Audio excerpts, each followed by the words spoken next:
सभी दर्शकों को राम राम। आज हम कुंडली में बात करेंगे मीन राशि की। राशि संख्या 12 आपके कौन से भाव में लिखी है, क्योंकि यही मात्र एक ऐसी राशि है जो शुक्र और गुरु दोनों के प्रभाव में रहती है। शुक्र जहाँ धन देता है, गुरु वहाँ पर ज्ञान देता है। तो शुक्र का प्रभाव अपनी जगह है और गुरु का अपनी जगह है, पर दोनों का महत्व बहुत ज़्यादा बढ़ जाता है। यह देखते हुए कि मीन राशि आपके कौन से भाव में बैठी है, इसके बारे में विस्तार से चर्चा करते हैं। सबसे पहले लगन भाव। प्रथम भाव में अगर आपके मीन राशि है, राशि संख्या 12 लिखी है, तो ऐसा व्यक्ति आदर्शवादी होगा, जेंटलमैन होगा, सज्जन पुरुष होगा और यही चीज अपनी व समाज में दिखाने की कोशिश करेगा। ये व्यक्ति जीवन में कई बार आर्थिक लाभ के मौके आते हैं जिनको गवा देते हैं और फिर बाद में पछताते हैं। सबके प्रति आप अपना विनम्र व्यवहार मत रखिए। पहले ये फैसला लीजिए, ये डिसाइड कर दिए कि किससे किस तरह का व्यवहार करना है और किससे अपना कार्य कैसे निकालना है। तो अपने व्यवहार में इस तरह का तब्दीली जरूर लाएं। आपको अगर किसी बात का निर्णय लेना है तो उसमें देरी ना करें। उस निर्णय लेने में देरी कर देते हैं और मन में एक ही बात को बार बार सोचते हैं, तो ऐसा भी मत कीजिए। और आपके मन में कई बार नेगेटिव और नकारात्मक विचार आते हैं, तो कई बार आपको छोटी मोटी सिर दर्द जैसी, स्लीपिंग डिसऑर्डर जैसी प्रॉब्लम होने का खतरा बना रहता है। तो जब भी लगन भाव में मीन राशि हो, कोशिश कीजिए कम से कम बृहस्पतिवार का व्रत तो आप जरूर करें, या फिर गुरुवार को किसी भी पीली वस्तु का दान दें, तो आपको जो भी नकारात्मकताएं जीवन में आएंगी उनसे मुक्ति मिलेगी। राशि संख्या 12। राशि संख्या 12 जब भी द्वितीय भाव यानी धन भाव में होगी, तो व्यक्ति यह नहीं सोच पाएगा कि उसको कहाँ धन इन्वेस्ट करना है, कहाँ पैसा लगाना जिससे वह धन कमा सके। तो कभी भी ध्यान रखिए, धन लगाने से पहले 100 बार सोचें। किसी ऐसे व्यक्ति के कहने पे धन ना लगाएं जिससे आपकी कम बनती हो, या फिर आपका वह अंदर से जलता हो, शत्रुता का भाव रखता हो। किसी ऐरे गहरे के कहने पर कभी धन इन्वेस्ट ना करें, अन्यथा आपको हानि होगी। अपने आत्मविश्वास को बढ़ाइए। आपका आत्मबल ही आपकी सफलता की चाबी है। समाज में आपकी एक अलग ही छाप होगी, अलग ही सम्मान होगा। कभी किसी की बातों की परवाह नहीं करना, दुनिया में कभी किसी की परवाह मत करें। अगर कोई व्यक्ति जो निर्धन हो, जिसे भोजन की समस्या हो, तो उसको भोजन जरूर कराएं। अपने दिखावे के लिए किसी को खुश करने की कोशिश ना करें। फालतू के फिजूल खर्ची खासकर यारी दोस्ती में मत करें, तो आप सही रहेंगे। आपके अंदर कई बार गुस्सा आपको ले बैठता है। अपने से बड़े पावरफुल शख्सियत के साथ आप ऐसा व्यवहार कर देते हो कि आपको बाद में इसका परिणाम भुगतना पड़ता है। तो इस वृत्ति पर काबू जरूर रखें। जब भी कहीं बात कहें, बहुत सोच समझ के बोलें, क्योंकि आप मुंह फट होते हैं। कुछ भी बोलने से पहले नहीं सोचते कि सामने वाले को बुरा लगेगा या अच्छा लगेगा। दूसरा, बाहर के खाने से, तामसिक भोजन से परहेज रखें, तो आपके लिए अच्छा रहेगा, आपके स्वास्थ्य के लिए। सिर्फ अपने काम पर कंसंट्रेशन बना के रखें। यह मत सोचे कि लोग क्या कहेंगे, दुनिया उसके बारे में क्या कहेगी। ये चीजों से आप परे हट जाएं और सिर्फ अपने काम पर ध्यान दें। जब भी राशि संख्या 12 यानी पराक्रम भाव में, तृतीय भाव में हो, तो जीवन में सख्त से सख्त निर्णय लीजिए। अपने स्वभाव में थोड़ी सी कठोरता लाइए, जब भी आप जीवन में तरक्की करोगे। कोई भी फिजूल की जिम्मेवारी, कोई भी फिजूल का काम अपने ऊपर ना डाले। किसी से जुबान ना दे कि आप उस काम को कर देंगे जिसको आप नहीं कर सकते। तो किसी भी प्रकार की फिजूल की जिम्मेवारी ना लें। व्यापार में, नौकरी में जितने आप थोड़े से अपने व्यवहार में अनुशासन लाएंगे, डिसिप्लिन लाएंगे और जितने कठोर डिसीजन लेंगे उतने ही अधिक तरक्की करेंगे। और अपने भाई बहन आपसे कैसा भी व्यवहार रखे, परंतु आपको उनके प्रति व्यवहार अच्छा रखना है। अगर आप किसी कम्युनिकेशन से जुड़े हो, व्यापार से जुड़े हो, तो आपको वहां जितनी जल्दी हो सके क्विक डिसीजन लेने पड़ेंगे। अगर थोड़ा बहुत रिस्क लेना पड़े तो लीजिए, आप कामयाब रहेंगे। अगर किसी का व्यवहार जो पहले आपसे अच्छा ना हो और अचानक बदल जाए, आपसे मीठा बोलने लग जाए, तो समझ लीजिए वह आपका गुप्त शत्रु है। वह मित्र के रूप में भी हो सकता है और रिश्तेदार के रूप में भी, तो उससे सावधान रहने की आपको जरूरत होगी। जब भी राशि संख्या 12 चतुर्थ भाव में हो, तो ऐसे व्यक्ति को कभी भी कोई डिसीजन लेना हो तो बहुत जल्दबाजी ना करे, सोच समझकर कोई डिसीजन ले, जब ही उसको कामयाबी मिलेगी। कहीं भी पैसा इन्वेस्ट कर रहे हो तो उसमें जल्दबाजी ना करें, सोच विचार कर और ठंडे दिमाग से निर्णय लें जब उसमें पैसा लगाएं। अपने घर के परिवार के सदस्य को, गृहस्थ को अपने मुताबिक चलाने की कोशिश ना करें, अपनी सोच उन पर ना थोपें। घर में अपने लिए एक पर्सनल रूम जरूर बनाएं जहां पर आप एकांत में थोड़ा समय व्यतीत कर सकें, अपने मन को शांत रखने के लिए। और जब भी आप वहां बैठे अपने इष्ट देव का ध्यान जरूर करें। जीवन में आपको सुख प्राप्त करने के लिए, जमीन जायदाद कमाने के लिए थोड़ा शॉर्टकट और थोड़ा छल कपट तो जरूर करना पड़ेगा, जब भी आप धन कमा पाओगे। परंतु इतना ध्यान रखना किसी गरीब और जरूरतमंद का उसमें नुकसान ना हो। जहां आपका कार्य छल कपट और चालाकी से निकल रहा हो, वह अधिक सोचने की जरूरत नहीं है। जो कार्य जैसे होता हो, साम दाम दंड भेद, उस कार्य को उसी तरीके से संपन्न कीजिए। बस इतना ध्यान रखना आपको, जब भी जमीन जायदाद में पैसा इन्वेस्ट करें तो सोच समझकर, छानबीन करके जब उसमें पैसा लगाएं। कोई भी प्रॉपर्टी, जमीन जायदाद खरीदें तो कभी लोन लेकर ना खरीदें। आपके पास जितना पैसा है अपनी क्षमता अनुसार खरीदे, क्योंकि उसको खरीदते वक्त आप बहुत सोचते हो कि यहाँ से पैसा उठाऊं, वहां से उठाऊं, तो ऐसा कुछ ना करें। जितनी आपकी क्षमता हो, जितना आप बिना कर्ज लिए किसी प्रॉपर्टी को ले सकते हैं, उतनी ही प्रॉपर्टी आपको जीवन में लेनी है और उतना ही पैसा इन्वेस्ट करना है। जब भी पंचम भाव में आपकी राशि हो, राशि संख्या 12 पंचम भाव में लिखी हो, तो कभी किसी से तर्क वितर्क और लड़ाई झगड़ा हो जाए तो उस बात को ज्यादा सेंसिटिवली मत लीजिए, अपने दिमाग पर मत बैठाइए। अगर कोई बात आपको किसी को कहनी है तो उसको मौके पर कह दे, मुंह पे कह दे, क्योंकि वही बात फिर आपके दिमाग में बैठ जाती है और वह टेंशन का कारण बन जाती है। इसलिए कभी भी किसी को कोई बात कहनी हो तो मुंह पर कह दें, तो इससे आपका दिमाग शांत रहेगा। आपको अपना मकान कहाँ बनाना है, कैसे आपने अपना पैसा इन्वेस्ट करना है, तो उसमें किसी की राय नहीं लेनी। आपको जो जगह ठीक लगे वही रहने के लिए अपना निवास स्थान बनाएं। आप आदर्शवादी होते हैं, आपका मन निर्मल होता है, उसूलों पर चलने वाले होते हैं, परंतु बहुत ज्यादा आदर्शवाद आप पर भारी पड़ता है। इसलिए परिस्थितियां देखकर अपने आप को जरूर बदलिए, नहीं तो लोग आपसे फायदा उठा सकते हैं। अगर आप किसी को कुछ देने पे आ जाओ तो दोनों हाथों से पैसा लुटा देते हो, और नहीं देना तो एक चवन्नी भी उस आदमी को नहीं दोगे। अपनी संतान को दबाव में मत रखिए, अपने संतान के प्रति ज्यादा गुस्से वाला व्यवहार मत रखिए।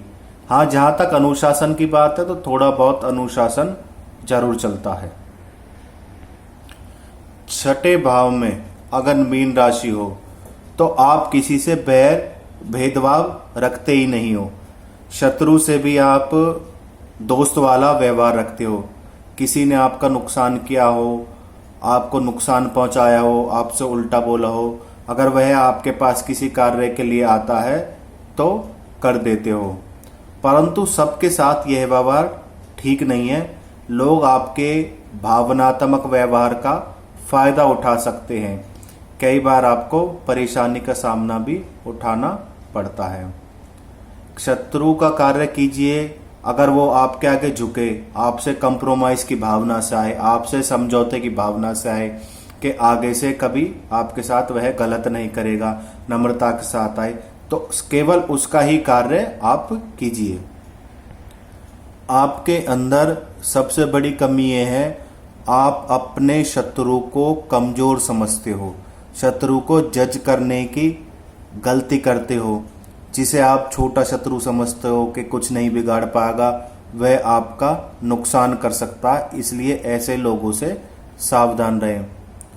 जो लोग नौकरी करते हैं उनके मन में थोड़ी सी यह भावना रहती है कि उनके सीनियर या उनके साथ काम करने वाले उनको नुकसान पहुंचा सकते हैं। तो इस तरह का डर अपने अंदर बिल्कुल ना रखें, अपने कॉन्फिडेंस को उजागर रखें।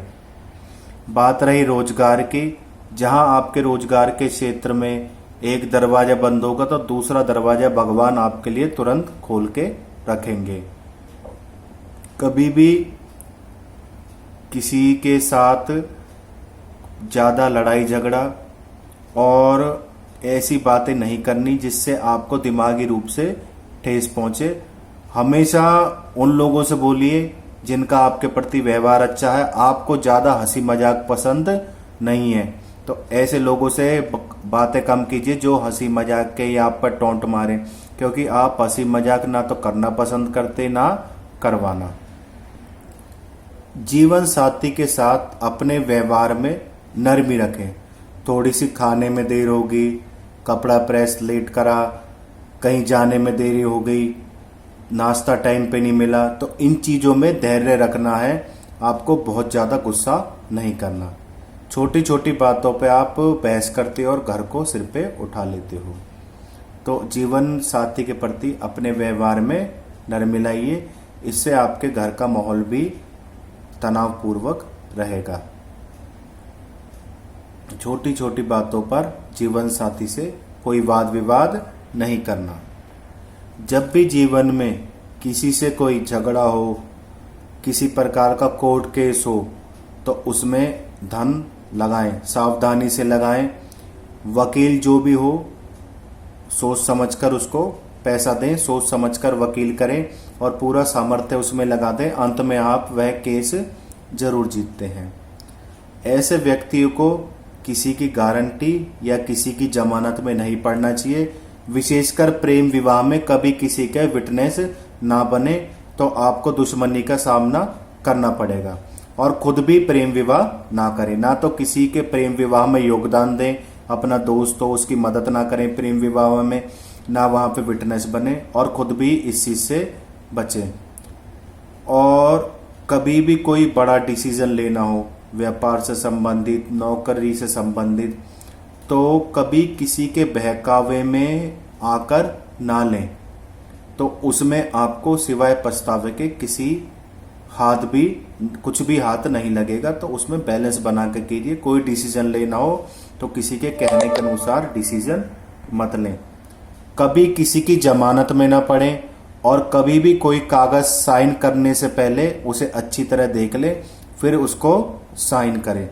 जीवन में आपको अचानक कहीं ना कहीं से धन लाभ जरूर होता है, और उस पैसे को बैंक में रखकर तुरंत इन्वेस्ट कर दें, अन्यथा वह पैसा ज़्यादातर आप पे खर्च हो जाता है। इसलिए जब भी कहीं से अकस्मात धन प्राप्त हो तो उसको तुरंत इन्वेस्ट कर दें। जब भी आपके अष्टम भाव में राशि हो तो ऐसे व्यक्ति को सेम सप्तम भाव की तरह अचानक कहीं से धन प्राप्त होने की पूरी उम्मीद जीवन में बनी रहती है। उस धन को आप कभी किसी को उधार ना दें, चाहे कोई आपसे कितना ही मांग ले, ना ही उसको अपने सुख सुविधा पे खर्च करें। अगर आपको वह धन लगाना है, या तो प्रॉपर्टी में लगाइए या फिर गोल्ड में लगाइए, तो वह आपको आने वाले टाइम में अच्छे फल देगा। जीवन साथी के साथ कभी भी नकारात्मक वाणी का, गलत वाणी का प्रयोग ना करें, अन्यथा धनागमन की स्थिति गलत होगी। आपके घर में लक्ष्मी का प्रवेश नहीं होगा। इसलिए जीवन साथी की अगर कोई बात कह दे तो उसे इग्नोर कर दें, कभी उससे गलत व्यवहार या नकारात्मक वाणी का प्रयोग ना करें। तो यह राशि आपके अष्टम भाव में बैठने का मतलब है धर्म के भाव में बैठना। तो यहाँ पर बैठने का मतलब है व्यक्ति अपने शास्त्रों में पारंगत, गूढ़ विद्याओं में रुचि लेने वाला, ज्योतिष, यंत्र, तंत्र, मंत्र में प्राकांड होता है, और ऐसा व्यक्ति किसी धार्मिक संस्था का भी प्रमुख हो सकता है और उसी माध्यम से व्यक्ति धन कमाए। अगर ये रुचि लें तो ये लोग बड़े भगत, कथावाचक या ज्योतिष के रूप में जाने जाते हैं और लोग इनके पास आकर अपने कार्य सिद्ध करवाते हैं। जब भी राशि संख्या 12 मीन नवम भाव भाग्य भाव में हो तो कभी भी अपनी भावनाओं को, अपने इमोशनलों को अपने निर्णयों पर हावी ना होने दें। जब भी कहीं पैसा लगाएं, इन्वेस्ट करें तो रिस्क लेने से ना घबराएं और सिर्फ रिस्क इतना ही लें जिसको आप बर्दाश्त कर सको। जब भी राशि संख्या 12 भाग्य भाव में होती है तो ऐसे व्यक्ति का भाग्य भाव साथ देता है, व्यक्ति जीवन में तरक्की करता है। और एक चीज का विशेष ध्यान रखें, अपने सामर्थ्य के अनुसार धर्म और परोपकारी संबंधित कार्य करते रहें। गरीबों का कल्याण, समाज कल्याण जैसे कार्य करते रहें। किसी गरीब को भोजन कराना, कहीं मंदिर में भंडारे में पैसा देना, कहीं पे भोजन का दान देना, किसी के घर में राशन डलवाना। अगर आप इस तरह के कार्य करेंगे तो जीवन में आपको कभी कोई परेशानी नहीं आएगी। जब भी आपके 10वें भाव में, कर्म भाव में मीन राशि हो तो जो भी आप कार्य करते हैं, व्यवसाय करते हैं, जॉब करते हैं, तो वहाँ आपको थोड़ा सा एक्टिव होना पड़ेगा। प्राचीन तरीके जो आपके कार्य पद्धति के हैं उनको बदलना होगा। उन कार्य को नई प्रणालियों से जमाने के साथ बदल लें।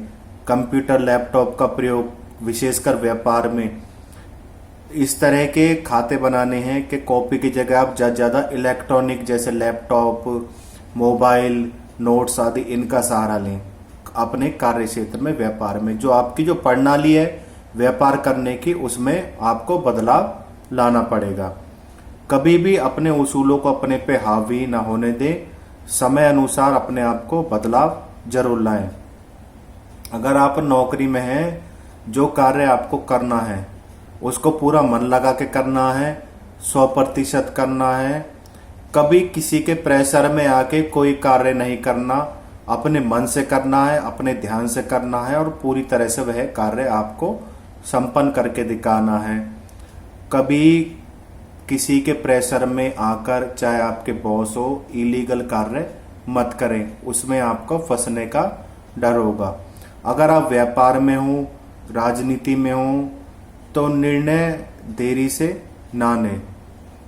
निर्णय व्यापार में और राजनीति में तुरंत लें तो आपको राजनीति में फायदा होगा और व्यापार में भी फायदा होगा। आप दिमाग से तेज हो, काफ़ी चालाक हो, परंतु उस होशियारी और चालाकी को जब दिखाएं जब उसकी ज़रूरत हो, वहाँ पर आप थोड़ा सा चुप लगा जाते हैं। इसलिए कभी भी राजनीति और व्यापार का निर्णय लेना हो तो उसे तुरंत लें, उसमें सोचे ना, देरी ना करें, तो उसका नतीजा अच्छा नहीं होता। अपने कार्य को सिद्ध करने के लिए कभी किसी को धोखा ना दें और नाजायज किसी को नुकसान ना पहुंचाएं। कि ऐसे लोग अपने कर्म क्षेत्र से अपने आप को इतना ऊंचा उठा लेते हैं कि समाज में उनका अलग ही नाम होता है। जब भी लाभ भाव में राशि संख्या 12 हो तो अपने आदर्शों को अपने पे हावी ना होने दें, नुकसान उठाओगे। सोच विचार में और देरी के कारण आप आर्थिक रूप से नुकसान उठाओगे। परिस्थिति के अनुसार अपने आप में बदलाव जरूर लाएं। जरूरतमंदों की सहायता करें, गरीबों की मदद करें, परंतु आवश्यकता से अधिक उन पर खर्च ना करें। जितनी आपकी पॉकेट अलाउ करती हो उतनी ही गरीबों की मदद करने की कोशिश करें। अगर आपके बड़े भाई बहन हैं तो उनकी हाँ में हाँ रखें, परंतु उनसे कभी भी किसी बात का गलत जवाब ना दें, उनसे बहस ना करें। इससे आपके ग्रह ठीक नहीं रहते। कभी भी कोई ऐसा निर्णय ना लें अपने बड़े भाई या बहन के दबाव में आके जिससे आपका नुकसान होता हो। अगर कहीं से ससुराल से या कहीं रिश्तेदारी से आपको धन प्राप्त हो रहा हो तो ले लेना, उसके लिए मना मत करना। वह धन आपको फलेगा, चाहे वह धन कैसा भी हो। जब भी आपकी राशि आपके 12वें भाव में हो, द्वादश भाव में हो, तो अपनी भोग वृत्ति पर अंकुश लगाएं। योग और भोग जैसे एक प्राचीन कहावत है, अपनी चरित्र का और अपनी भोग वृत्ति का एक बैलेंस बनाकर चरित्र करें। जरूर से ज्यादा भोग वृत्ति करोगे तो कोर्ट कचहरी के चक्कर लगाने पड़ सकते हैं। कुल मिला के कहने का अभिप्राय है, कभी किसी पराई स्त्री की बातों में ना आए। जब भी द्वादश भाव में आपकी राशि संख्या 12 होगी, मीन होगी, तो आपको होने वाली घटनाओं के संकेत किसी न किसी रूप में हो सकता है, स्वप्न अवस्था में ही मिल जाए। नशे से और तामसिक भोजन से आपको जीवन में सावधान रहना है। और जब भी आप धन कमाना शुरू करें उसी समय से ही इन्वेस्ट करना शुरू कर दें। यह धन वृद्ध अवस्था में आपके काम आएगा। जब भी आप 55 या 60 वर्ष की आयु तक पहुंच जाएं तो अपने आप को बदलें, संन्यास ब्रह्मचार्य की तरफ ले जाएं और परोपकार के कामों में आपको लगाएं। जितना ज्यादा हो सके पूजा पाठ करें, सामाजिक कार्य करें, कल्याण करें। अगर हो सके तो किसी आश्रम में भी जाकर आप रह सकते हैं। और जिन बुजुर्गों के बच्चे उनको नहीं पूछते, उनकी सहायता करेंगे तो आपके ग्रह काफी अच्छे रहेंगे और धन आपके पास अच्छा जमा हो जाएगा। तो यह मैंने मीन राशि के बारे में बताकर मीन राशि किस भाव में किस प्रकार के प्रभाव जीवन में छोड़ती है। सबसे अच्छा, अगर आप उस भाव की वृद्धि चाहते जिस भाव में मीन राशि हो, तो इसके लिए आप बृहस्पतिवार के दिन विशेषकर केले के पेड़ के पास बैठकर या भगवान विष्णु के सामने बैठकर विष्णु सहस्त्रनाम स्तोत्र का पाठ गुरुवार को जरूर करें। तो उस भाव में जहां आपकी राशि संख्या 12 होगी, अभूतपूर्व वृद्धि होगी।